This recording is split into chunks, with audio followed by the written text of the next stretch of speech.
Welcome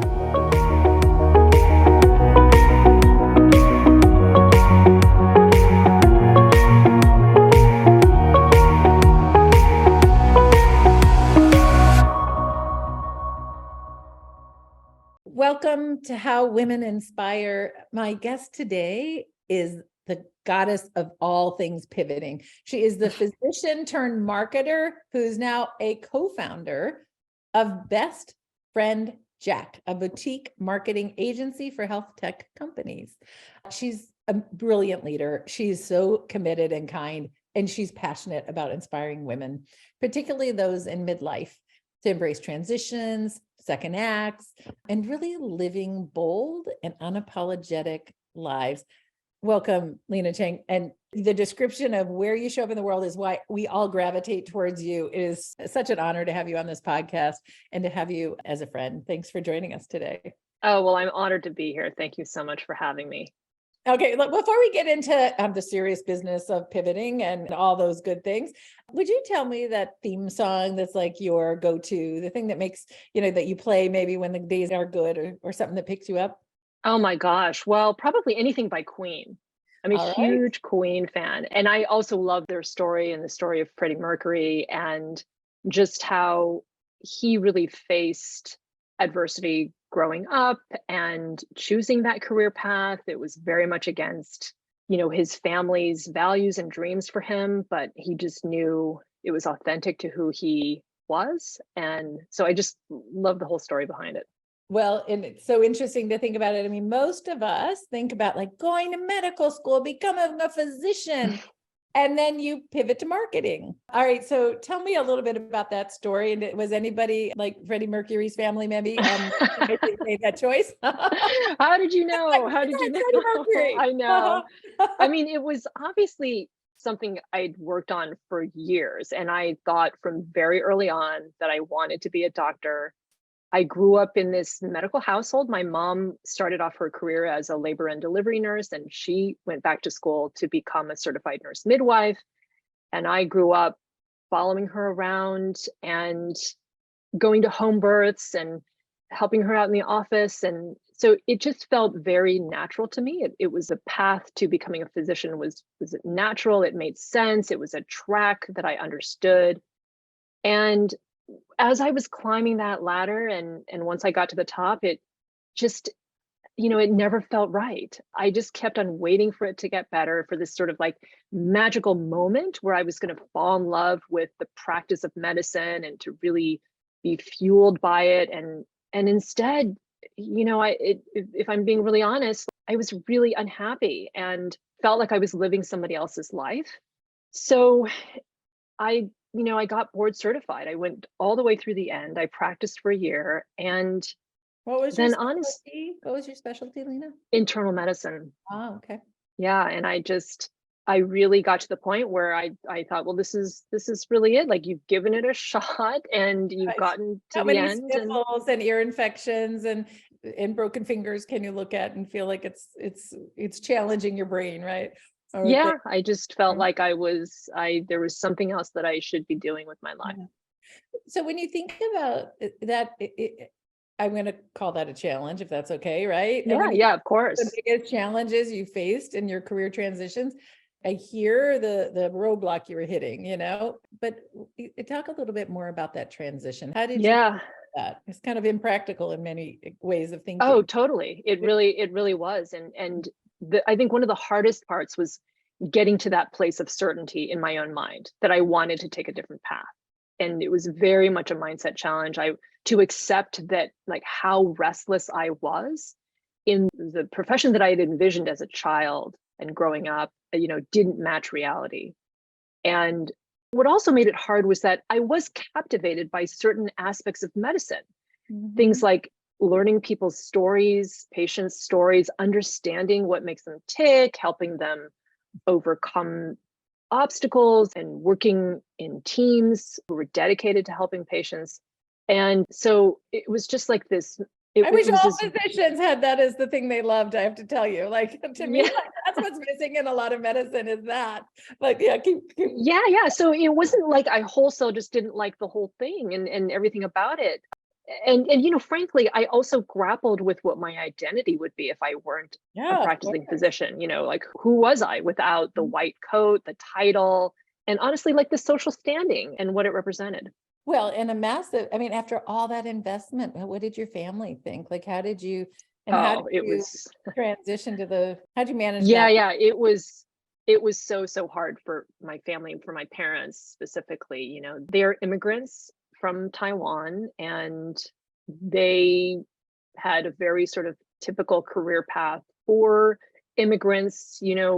Like them, they came, they got educated, and they sort of stuck on a path and continued with it throughout their whole careers. And so when I told them about this, it was very difficult for them to understand. And it was something that I think was a point of tension for many years, until they could see that I was going to be, that I was okay, that I was on another path that leveraged my medical background, but that was different, but that from a success standpoint in their eyes, that, once they could see that I was going to be okay, they felt better. Yeah. So how did you balance that with the practical realities and demands of life? Like, were you able to pay your bills as well as a marketer from day one? Yeah, so I mean, it's such a great question, because there are those practical realities of making a transition, as you're going from something that is stable and paying you and all of that, to something that perhaps, you don't have experience in. And that was definitely the case for me. Like, I started off my career in marketing in biotech and pharma, and I didn't know anything about business or biotech or drug development or marketing even, really. And I would say to keep two things in mind. First is mindset, that you really have to have an open mind and get to a place where you're comfortable and confident with being uncomfortable, because that's just such a must if you want Right. to make that transition, and you have to stay strong on that. The growth mindset can't be fixed. Growth mindset, Yeah. exactly. And getting comfortable with this idea that that next step has to be about sort of 3/4 I'm going to kick ass at this, and 1/4 like, yikes, this really like scares the heck out of me, but I'm going to figure it out. And then also adding in that gut instinct of, does this really feel right? So I would say that's kind of like the first thing, is getting your mind right. And then the second thing is planning. And this is where it's really just a very practical thing. Many people are not going to be able to make that just full on switch from one day to the next. And so, and a lot of physicians and other people transitioning out of their careers, like, I get a lot of reach outs about this. And I would say, do something every day. You may not be able to make the switch right away, but you can do 15 minutes a day. You can do an hour. You can have coffee with doing informational interviews, a few times a week. And so for me, that's really what I did. Was I did a little bit every day before I made that transition. And I also, like, frankly, I asked for help. I got help from an executive coach, and that was really pivotal. And some of those things that I learned, especially in the form of networking, some of those skills, like, I use those today. Well, that 15 minutes a day, like that is, you can use that in so many other parts of your life. It's like just baby steps. Just commit to yourself 15 minutes. That's it. I'm not asking for permission anymore. I'm not asking for a seat at the table. My friends, this is the first generation of us. We have a huge opportunity. We have power and influence and wealth. And we can start building the tables where we get the prime seats. Today, we want to invite you to join us as investors in venture. I know no one's asked you to do it before. It might be something that seems scary or foreign, but I promise you it's not that different than investing in a mutual fund where your retirement funds are. I want you to lean in and just learn a little bit more. How about making a commitment that in the next 12 months, you can give yourself 12 months to figure it out and to take a step?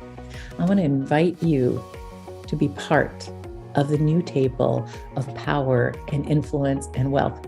You're invited. I want to sit at the table with you because we're going to make big change. We're going to make the world we've been dreaming of.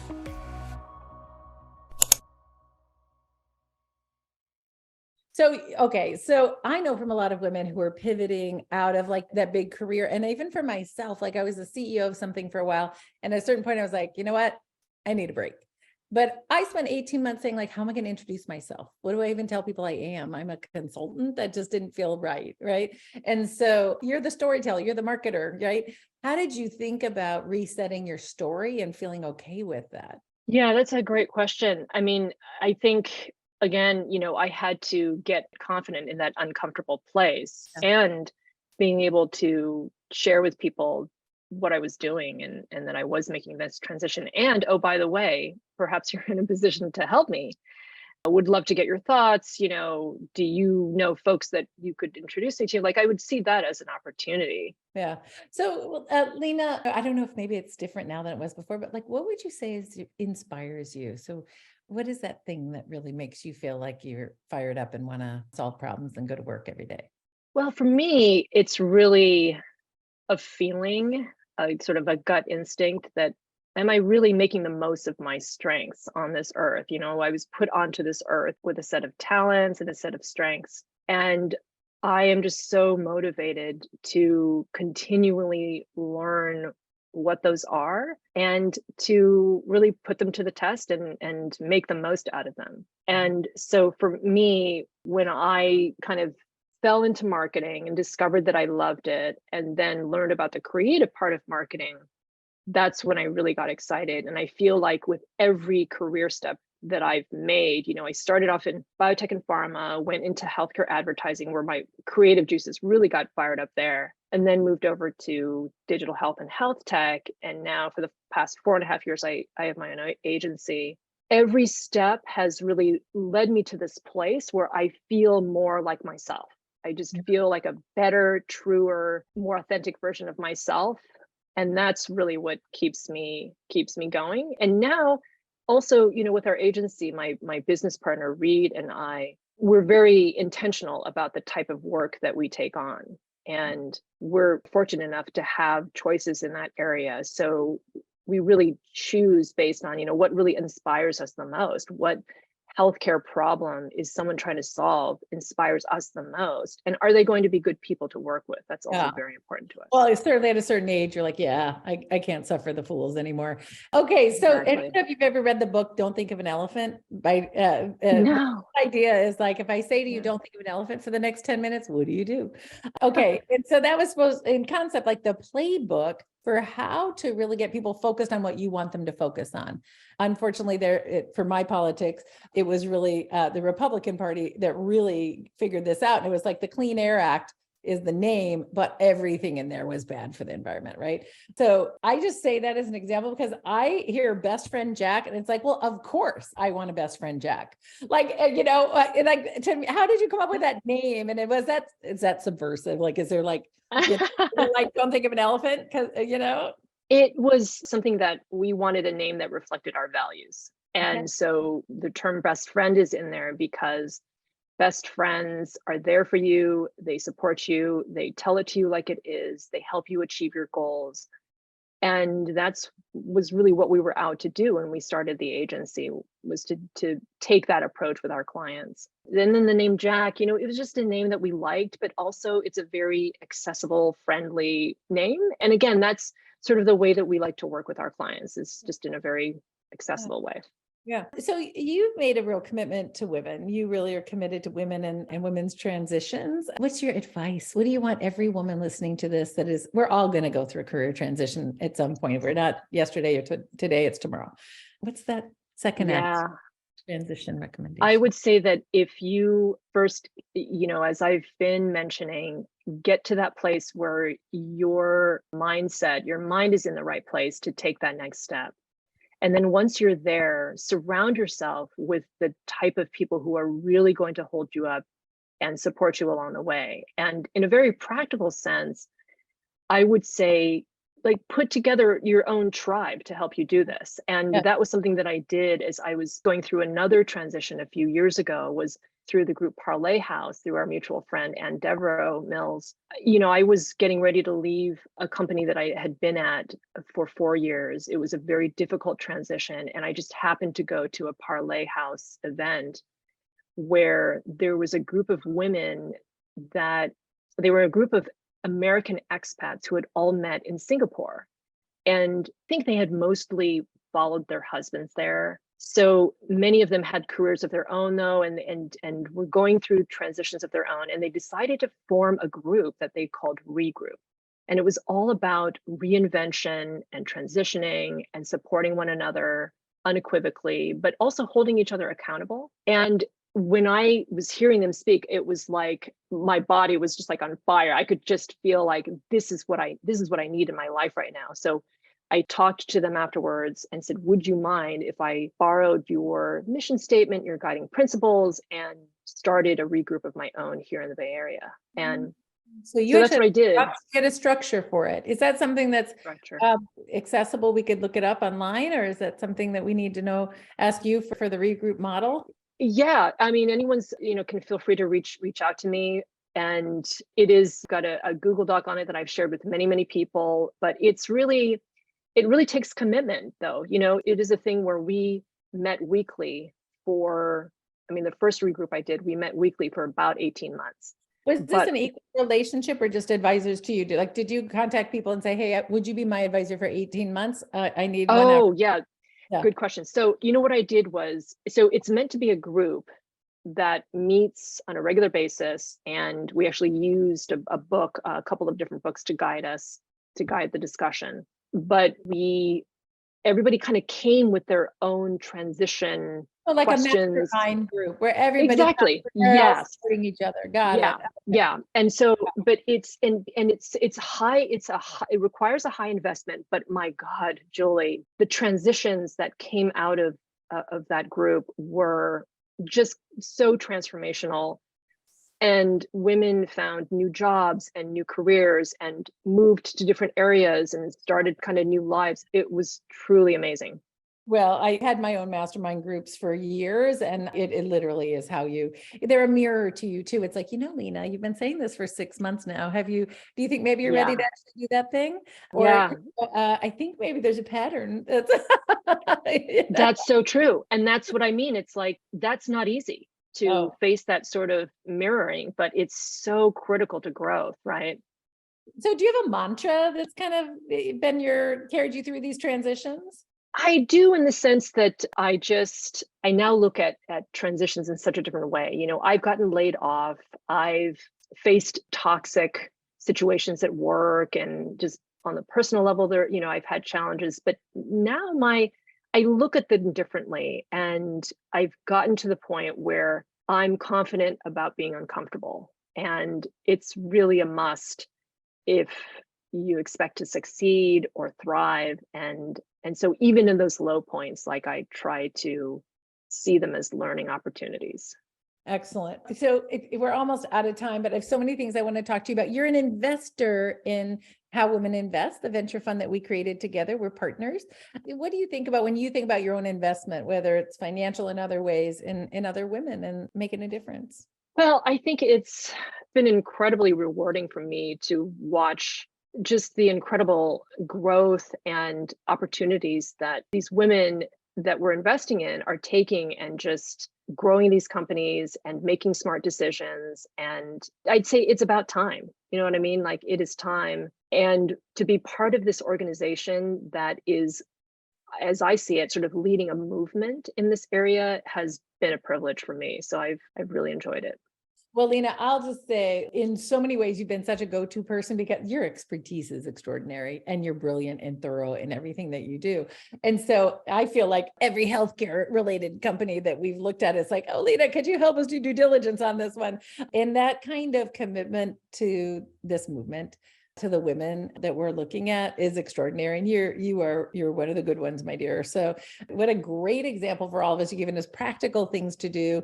Everyone, follow the yellow brick road that we just heard. Get your board of directors mastermind group together. All of the thoughtful ways that you can really think about resetting and pivoting. You've given us such a good roadmap to follow. Do you have maybe a last piece of advice that you could share with people who are chiming in today? I would say lean, especially for women in midlife, lean into life transitions. There are so many that happen in midlife, whether it's career changes or your kids are leaving for school, but lean in, have the confidence to be uncomfortable, and the growth you'll experience and the good you'll do in this world will really amaze you. Well, thank you so much for everything that you've shared with us today. You are such a tremendous example, and it's right on time, because when I talk to the women, 20,000 women in our network, I would say about 25% are in some kind of a pivot. So this is a hugely valuable set of advice. And Lena, how can people find you if they want to connect with you? They can email me at lena@bestfriendjack.com, and they can also find me on LinkedIn. It's LenaCheng, and I'm also on Instagram. Thank you so much. And everyone, lean in, listen deeply, and then just 15 minutes a day. We're all going to be like Lena and live our purpose by following this roadmap. Thank you, my friend. Thank you.